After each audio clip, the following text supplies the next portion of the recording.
Hello. Autumn has just arrived and it's the perfect time to curl up with a book. Today's guest speaks just to that.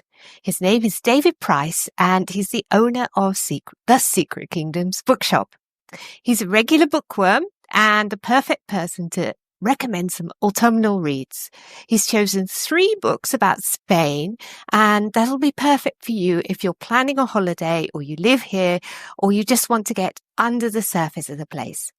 If you're a first-time listener or watcher, my name is Felicity Hughes. I'm a journalist and tour guide, and you may have seen my work in Lonely Planet or the Financial Times or maybe The Guardian. Now, if you want more information about the Making of Madrid, please do visit my website, themakingofmadrid.com. There you can subscribe and get a free copy of Madrid Beyond the Guidebook, which is the book that I wrote when I'd finished writing the Madrid guide for Lonely Planet. And I thought there were all these marvelous places that I wasn't able to include. So I wrote that and subscribers can get that for free. You can also support this podcast by buying one of my audio tours or by buying a copy of Quiet Madrid, which is another book I wrote to sort of help people who maybe suffer a little bit from the stresses of over-tourism and don't like crowds that much. So without further ado, let's get into this episode. Hello, David. How are you doing? Felicity, I'm doing well. Thank you. Fantastic.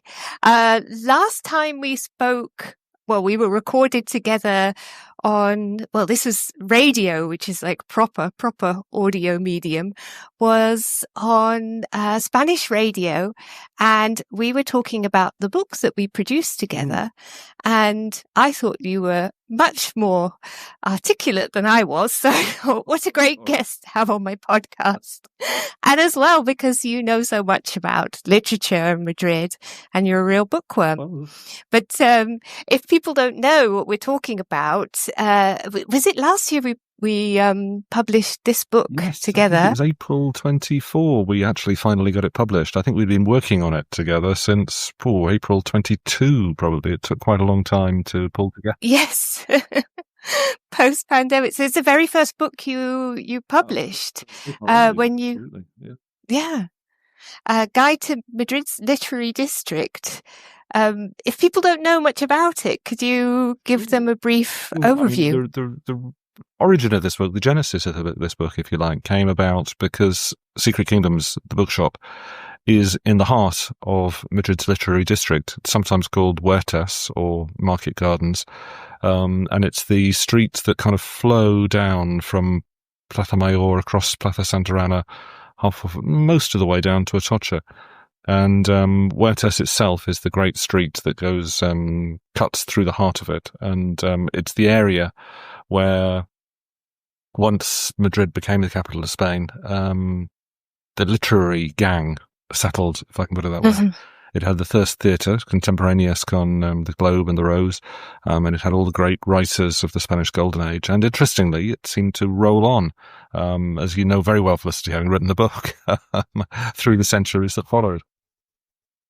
Yes, I think we're going to touch on one of the writers who you're going to introduce one of the books of the writers that we featured. Absolutely, yes.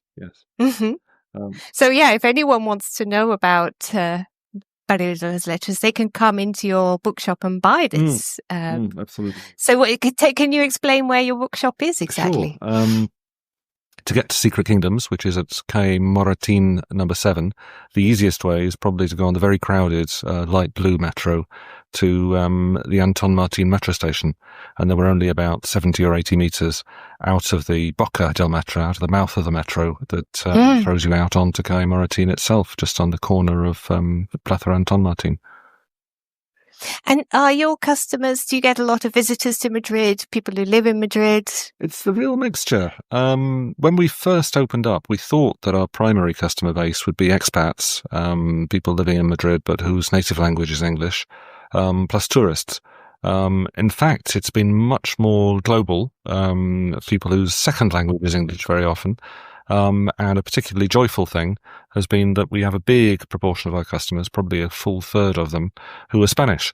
who are nevertheless keen to read in version original, as they put it. Yeah.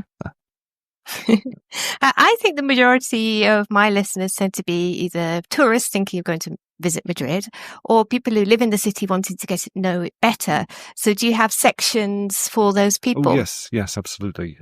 We have we have two sections, essentially, all about Madrid and about Spain. We have the area, or three, possibly. There you go. Not two, but three. We have the area, the whole wall that we call our Great Wall of Spain, which has got two long shelves of Spanish literature, in translation, obviously in English, or Spain set literature. It's got two long shelves of Spanish history, starting with overviews of Spanish history and then going right through to the present day, with specialized books on each area. And then we have the shelf that we call the Spanish Experience, which has got sections on people's experience of living in Spain, sections on the Camino de Santiago, sections on the culture and festivals of Spain, and a big section all about Madrid. Then in front of the till, we've got the little guidebooks about Madrid, including your own, Felicity, and other books that kind of focus in a bit more on Madrid and on Spanish language. We've got the phrase books there as well. And then we have a table all about learning Spanish, which includes bilingual books of Spanish history and literature and that sort of thing, including our own, which is a bilingual book. Yes, of course. And along with reading a lot and sort of knowing a lot about the literature and stuff, you've just become a writer yourself, because I think we really have to plug this amazing new project. Yes, this is Stray Cats. I've got a copy. It's a project initiated by John Dapolito and Hibernia. Am I pronouncing that right? Hibernia Books. Yeah, they're the publishers. And you are, yeah. John is a friend of the bookstore and a member of the writers group who meet here frequently. And he came and had a chat with me, about a year and a half ago. He's a photographer and he wanted to do a book of photographs about Madrid.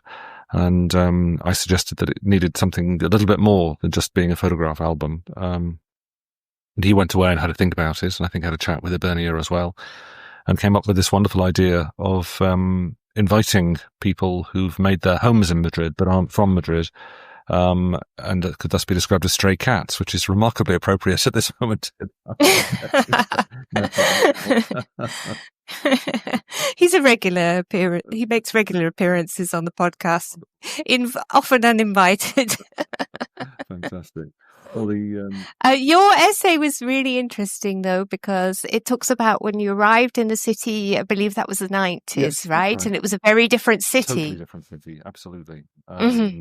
Tell me a little bit about that. This was at the very beginning of Madrid's economic boom, and probably at the very end of the Marcha Madrileña, the very end of the social boom that followed the transition from to democracy. So it was still a little bit wild. It was still a little bit wild. The centre was still very, very scruffy. The buildings were all covered in graffiti and the streets were full of rubbish. Sorry, Madrid, it was still lovely. And the party was 24 hours, certainly in the centre. As you went out from the centre, it was still quite scruffy. I mean, I lived in an area called Chambéry, which is very chichi now. But then there were still kind of twisted tram lines in the roads, although the trams had been taken away many years before. The old convent round the corner had trees growing through the roof and a jungle for a garden. This was before the great economic boom, so Spain was still at this stage one of the poorer members of the European Union, or European Economic Community as it was then called.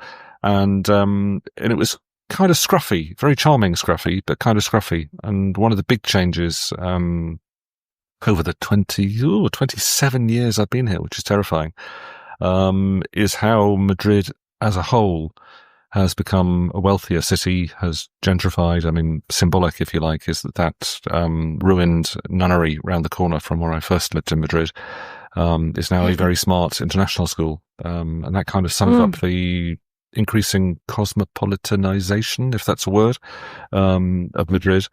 lots and lots of people from around the world have made Madrid their home. Some of them have featured in stray cats, and it's exploded in size and it's exploded in wealth. And it's a very, very different city from a good book to read if you want to hear about the changes that have happened in the city.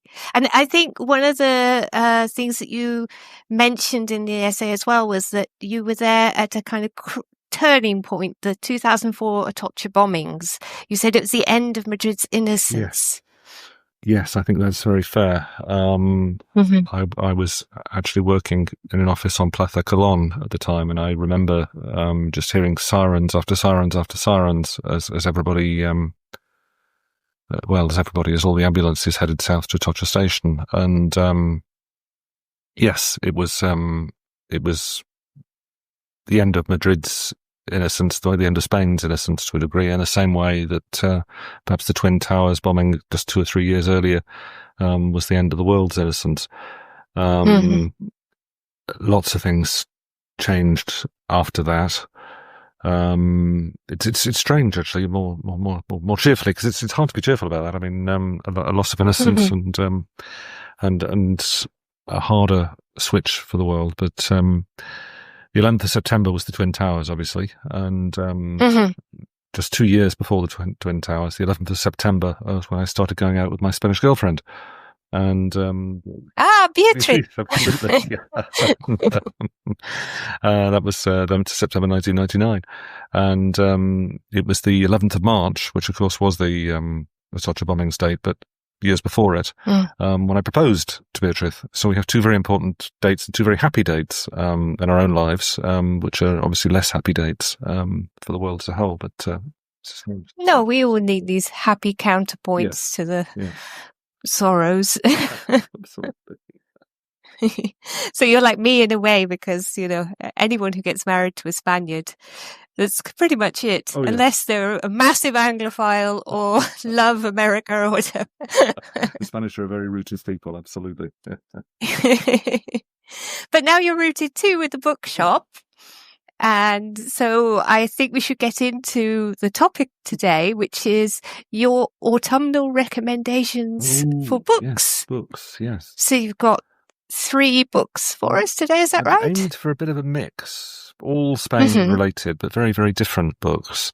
One history book, one very literary memoir from the golden age. Can I call it a golden age? There's so many golden ages, but from a wonderful age of writing in the 20s and 30s, and one contemporary experience of Spain.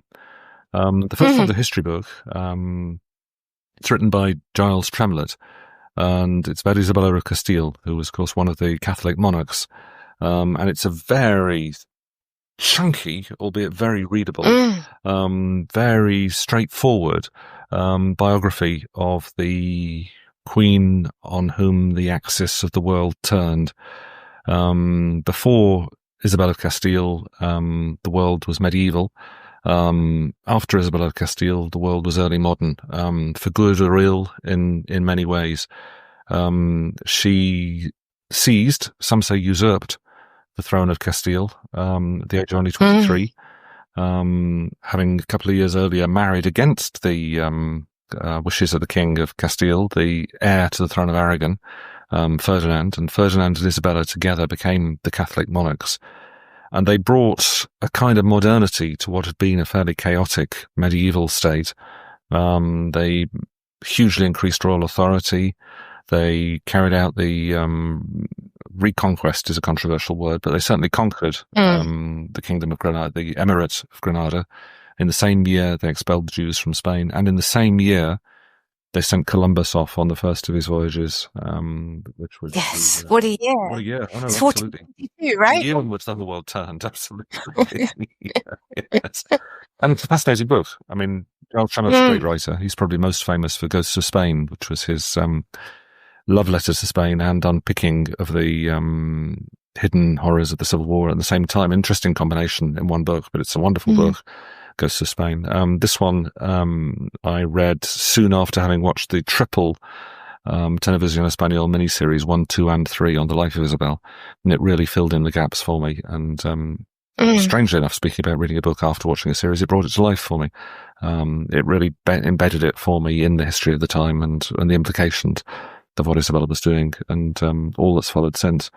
Great book. Yeah, and not so black and white on her condemning her or not, because it shows that she had reservations about the expulsion of the Jews. There were people pressuring her to do that, not that she wasn't guilty. But also, I think, interesting about her relationship with Columbus and slavery and her huge reservations about that. So she doesn't come off as a monster, No, I not think. a monster, exactly. She certainly had good intentions, but what does they say? The road to hell is paved with good intentions, and she took some fairly dark roads. And he's got a book about Franco coming out soon as well, hasn't he? Have you got that on order yet? Very much. He's bringing it out in Spanish first, I think. But yes, we have. That's interesting. I think it's coming out later on this year, so I'm very much looking forward to reading that as well. I read the Paul Preston biography of Franco a few years ago, but that's been out for a very long time now, so it'll be interesting to get a fresh perspective. In some ways, I think Tremlett is the new Paul Preston, although Preston is obviously still around and still writing. But, well, I know that Preston did update his biography as well, because there's there's another podcast called the Sobremesa podcast that I should give a shout out to. And they interview Preston about his Franco biography. And yeah, he's done some new research and changed his views slightly about things. So I'll be really interested to read the Tremlett one as well, though. Maybe there'll be a second edition of the Preston one, or there is a second edition of the Preston one coming out. It's a long time since I've read the Preston one, but no, it'll be good. I mean, Tremlett is quite prolific. I mean, he did one on Isabella's daughter, of course, Catherine of Aragon, who has her own role to play, not just in Spanish history, but more dramatically in English history. It's a family on which the world turned in many ways, with her marriage to Henry VIII and the follow through from that into the Reformation in England and all the rest of it. It's a fascinating period. I've got that one to read because I had the Isabella one and I thoroughly enjoyed it. And then I've swapped it with a friend and now I've got the Catherine one. She had the Catherine one and I got the Isabella one. Yes, I thoroughly enjoyed the Isabella one. I'm looking forward to the Catherine one as well. So it's good stuff. What's your next recommendation? Okay, well, we'll leap forward a few centuries into the 1930s. Spain is still at peace. And a young poet from rural Shropshire in England, a 19-year-old poet, is wondering what to do with his life. And he's kind of, I wouldn't necessarily call it year-out mode, but he's certainly not settled in any way, shape or form. But he's got a violin and he's got a dream. And after busking around in London for a while, he takes a merchant ship to the north coast of Spain and sets out to walk to the south coast of Spain one midsummer morning. The book is As I Walked Out One Midsummer Morning by Laurie Lee. And in so doing, makes a fascinating journey through a Spain that is beginning to fall apart, because the spring and summer that he walked across Spain was the spring and summer of 1936. And he took part in and enjoyed a Spain that was about to disappear forever. And it's a beautifully written book, full of atmosphere of the Spain of the time, very personal to his story of the time, but at the same time you can feel the war clouds gathering around him. And the book ends with him being one of the last British refugees, and I think it's fair to call him a refugee, being taken off the beaches of the Costa del Sol by a British frigate as all hell is breaking loose behind him. Not that he didn't want to go back. He went back fairly shortly afterwards in the next book, which is called The Moment of War, crossing the Pyrenees to join the Republican armies as a volunteer. But they were so surprised to find him kind of as a solo hill walker crossing the Pyrenees to join them. They thought he was a spy and locked him up. But that's another book and a story. Midsummer Morning is a beautiful story. It's a lot of fun in it, as he makes his way south through Spain, not knowing much Spanish, playing his violin and getting involved. There's some lovely atmospheric descriptions of different areas. In fact, I think you've included one of them in the book about Barrio de las Letras, because, of course, like all great writers, he found himself in Madrid's Barrio de las Letras on his journey south. And he's a great writer. It's quite a slim volume. It's a quick read. Isabella, you need to settle down with for a while through its several hundred pages. This one, I think, barely gets to 200 pages. But is a great read and very atmospheric of its time. He's of the same kind of generation as the Bloomsbury set and Lytton Wolfe, and of course Gerard Brennan, who's another great writer about Spain. And it's a great book to read. Yes, I'm glad that I ended up writing the Variedades Letters book and reread Laurie Lee, because an English teacher had almost destroyed any hope I would ever like him in my life, because we did Cider with Rosie to death. You do. Yeah, any guaranteed way to put someone off a book is to teach it to them at school. Yeah, and now I want to reread Cider with Rosie because I love As I Walked Out One Midsummer Morning. It was a fantastic book. Absolutely. What's the next one then? Okay, well, the next one is Stories Left in Stone, which brings us right up to date. I have to be careful how I pronounce the author's name. He's a lovely guy. He's from Canada, but I think he's got some Japanese background. His name is Troy, as in the Tale of Troy, and his surname is Nahumko. Troy Nahumko. I think you know him because he's also a writer for Lonely Planet. I think you worked together with him. Well, it depends what destinations he's worked on. I don't think yeah. I may have seen him on a video call with the Spain team, but yeah, we were quite a big team working on Spain. Fair enough. I mean, his is very much in the Spain experience section. I mean, he was born and raised in Canada, joined a jazz band in Canada, and I think jazz bands are very mobile creatures, and the vagaries of fate brought him to Extremadura, where he settled down in Cáceres, and he became fascinated by the hieroglyphs of the Extremadura. It's one of the I think it's a World Heritage Area as a result. But Stone Age and later Bronze Age and even up to Roman times, I think, carvings in stone, in caves, on rock faces, all around Extremadura, tell us a lot about the prehistoric history of Extremadura. And he kind of blends an exploration of these with his own life, settling in, raising a family, restoring a very old house in the old quarter of Cáceres, with the story of Cáceres and the story of the area, which is fascinating and historic. When the house next door, which has collapsed, is excavated for them to replace it, they dig down through medieval layers, through Arab layers, Muslim layers, through Visigothic layers, through Roman layers to pre-Roman, and it's all there, laid on top of each other as history in the place where he is. And at the same time, he's talking about how cities evolve, how the centre of Cáceres, which is very beautiful and very historic, is in constant danger of being turned into a theme park, and is closed down half a dozen times a year to be used as film set. Perhaps most famously, King's Landing in Game of Thrones is mostly Cáceres, even though Cáceres is a very, very long way from the sea.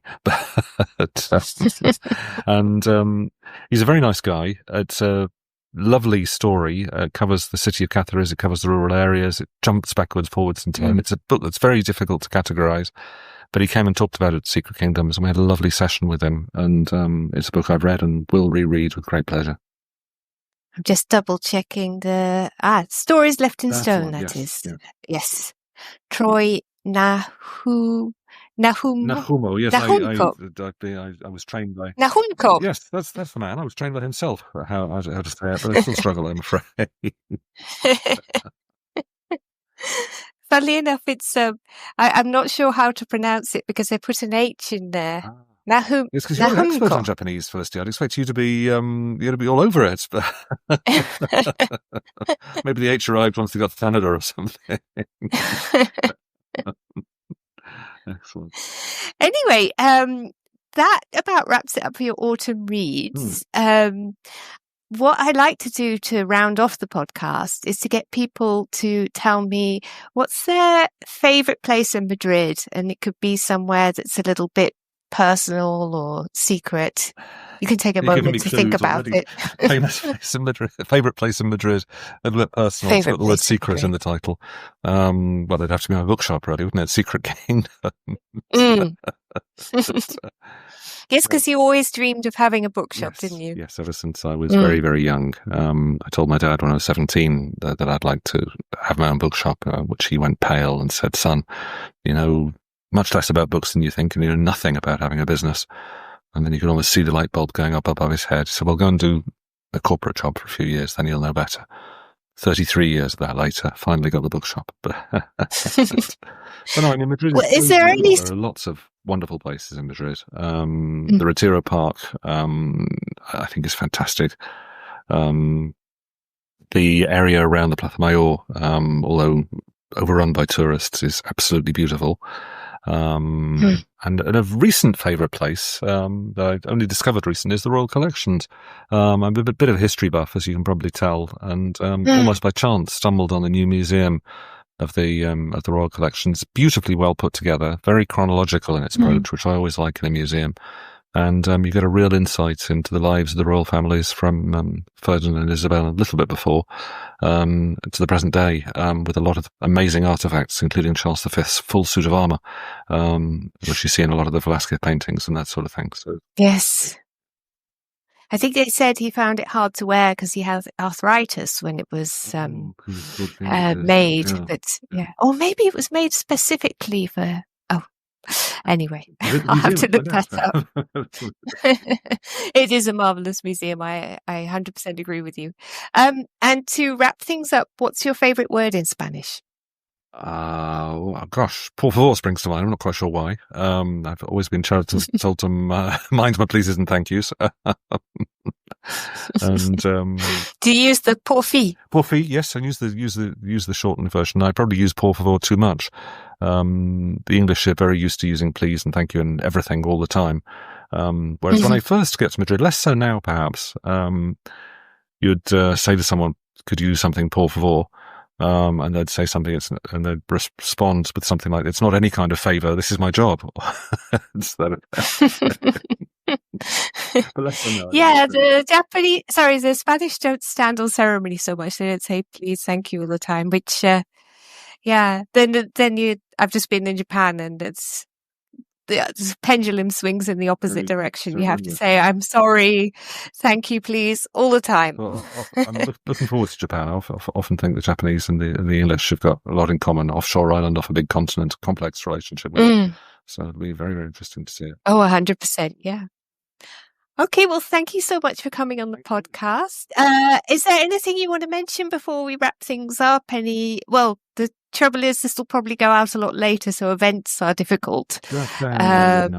Yes, well, we do have a lot of lovely events coming up, but I won't mention them. Just go on our website and you'll find out what the current events are at the point at which this goes out, and see you there. Oh, yes, it's mentioned the website and the Instagram. Oh, yes, absolutely, yes. We're quite active on social media, more so recently. If you go on to @The Secret Kingdoms, you can find out all about what we're up to. And if you want to see our upcoming events, then go on to secretkingdoms.net and check out the agenda. There's always some interesting authors coming up. Okay, fantastic. Thank you very much, David. Pleasure. Thanks, Felicity. Bye-bye. Bye.